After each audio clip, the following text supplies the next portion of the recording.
नमस्ते। आज हम आपको ले चलते हैं भारतीय हिमालय की गोद में बसे राज्य उत्तराखंड की रंग बिरंगी दुनिया में, जहां बात होगी वहां के जीवंत और सार्थक लोक नृत्यों की। चलिए एक सवाल से शुरू करते हैं। क्या डांस सिर्फ एंटरटेनमेंट के लिए होता है? शायद हाँ, लेकिन उत्तराखंड में मामला थोड़ा अलग है। यहाँ का डांस तो अपने आप में इतिहास, हिम्मत और पूरे समाज की कहानी कहता है। तो आज हम क्या क्या देखने वाले हैं? सबसे पहले तो हम यहाँ की नृत्य विरासत को समझेंगे, फिर देखेंगे वीरता और एकता दिखाने वाले डांस, उसके बाद कहानी और विश्वास से जुड़े नृत्यों की बात करेंगे, फिर कुछ हैरत अंगीज स्किल वाले प्रदर्शन देखेंगे और आखिर में समझेंगे कि ये सब मिलकर कैसे एक जीवंत सांस्कृतिक विरासत बनाते हैं।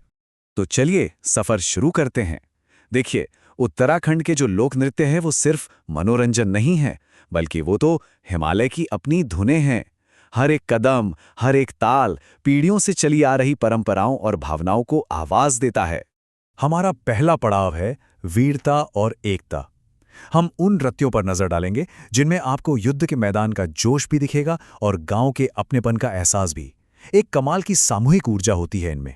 और इसकी सबसे बेहतरीन मिसाल है कुमाऊं क्षेत्र का मशहूर छोलिया नृत्य, जिसे तलवार का नृत्य भी कहा जाता है। सोचिए, शादियों और बारात में कलाकार असली तलवार और ढाल लेकर बिल्कुल युद्ध की शैली में नाचते हैं। ये इनकी पुरानी योद्धा परंपराओं की याद दिलाता है। सच कहूं तो ये वीरता और साहस का एक जबरदस्त प्रदर्शन है। अच्छा, अब तलवार और ढाल से थोड़ा हटकर सामुदायिक एकता की तरफ चलते हैं और यहाँ झोड़ा नृत्य एकजुटता का एक बहुत ही खूबसूरत उदाहरण है। इसमें होता क्या है कि पुरुष और महिलाएं सब हाथ में हाथ डालकर एक बड़ा सा घेरा बना लेते हैं। ये डांस अक्सर मेलों और त्योहारों में देखने को मिलता है और ये एकता और भाईचारे का कितना मजबूत प्रतीक है ना? झोड़ा जैसा ही एक और डांस है चांचरी। दोनों ही ग्रुप डांस हैं, लेकिन एक छोटा सा फर्क है। जहां झोड़ा का पूरा फोकस एकता और सबकी भागीदारी पर होता है, वहीं चांचरी में मुश्किल ताल और सुरों पर ज्यादा ध्यान दिया जाता है। और बात यहीं खत्म नहीं होती। एकता दिखाने वाले और भी डांस हैं, जैसे तांदी नृत्य, जिसमें लोग खुशी में एक दूसरे के कंधे पर हाथ रखकर नाचते हैं। और फिर है गढ़वार का प्रसिद्ध चौफुला, जिसे वसंत के मौसम में महिलाएं रंगीन कपड़े पहनकर करती हैं। चलिए अब एक कदम और आगे बढ़ते हैं। अब बात उन नृत्यों की जो हमें पुरानी कहानियां सुनाते हैं और जिनमें भक्ति का भाव छिपा होता है। और इसका सबसे बड़ा उदाहरण है पांडव नृत्य। जैसा कि नाम से ही जाहिर है, ये डांस महाकाव्य महाभारत को सचमुच में जिंदा कर देता है।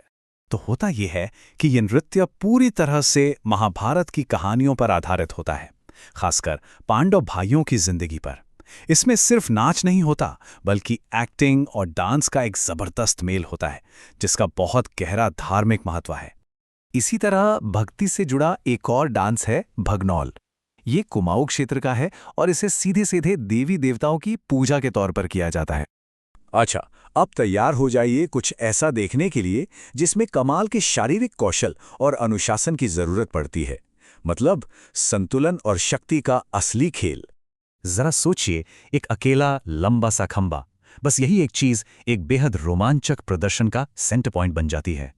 और ये है लांग वीर नृत्य। ये कोई आम डांस नहीं, ये तो एक तरह का एक्रोबैटिक्स है। कलाकार एक लंबे बांस के खंबे पर चढ़कर सबसे ऊपर संतुलन और ताकत के ऐसे करतब दिखाते हैं कि देखने वालों की सांसें थम जाती हैं। स्किल की एक और अविश्वसनीय मिसाल है थाली नृत्य। अब इसमें क्या होता है, डांसर एक धातु की थाली पर खड़ा हो जाता है और सोचिए, उसी छोटी सी थाली पर बैलेंस बनाते हुए वो नाचता है। ये सच में संतुलन और हुनर का जबरदस्त टेस्ट है। तो अब हम आते हैं अपने सफर के आखिरी पड़ाव पर। अब ये समझने का समय है कि ये सभी नृत्य मिलकर उत्तराखंड की संस्कृति को कैसे जिंदा रखते हैं और कैसे ये परंपराएं आज भी चल रही हैं। जैसा कि आप देख सकते हैं, ये नृत्य कई अलग अलग मकसद पूरे करते हैं।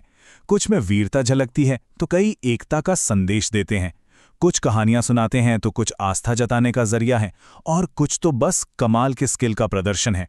तो ये साफ है कि ये डांस सिर्फ एंटरटेनमेंट से कहीं ज्यादा है। ये तो इतिहास, संस्कार और पहचान का एक पूरा खजाना है। यहाँ तक कि बड़ा नाटी जैसे डांस जो पड़ोसी राज्य हिमाचल से है, उसका असर भी उत्तराखंड के कुछ इलाकों में दिखता है, जो बताता है कि संस्कृतियाँ कैसे एक दूसरे से सीखती हैं।